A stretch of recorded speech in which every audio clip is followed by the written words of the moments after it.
या लगन सराईमध्ये नवीन लुक पाहिजे असेल तर ही साडी तुमच्यासाठी.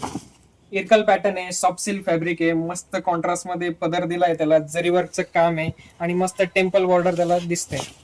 मध्ये पूर्ण थ्रेडवरची कॉन्ट्रास्ट लाईट कलर मध्ये याला थ्रेडवरची अशी लाइनिंगची पूर्ण साडीला डिझाईन आहे. एकदम सॉफ्ट कपडा आहे, होम वॉशेबल असणार आहे, ऑल ओव्हर डिझाईन असणार आहे, पूर्ण शेवटपर्यंत डिझाईन असणार आहे. नेसता पदर लाइनिंगचा दिलाय आणि कॉन्ट्रास्ट मध्ये ब्लाउज पीस दिलाय. याला ब्लाउजला आपल्याला काठांना स्लीव्हजला अशी बॉर्डर दिसते. कॉन्ट्रास्ट मध्ये धूपचाव मध्ये ब्लाउजचं फॅब्रिक पण एकदम सॉफ्ट आहे. ह्याच्यातले कलर एकदम मस्त आले. ह्याच्यातले कलर बघूया आणि रेट असणार आहे फक्त 999 रुपये.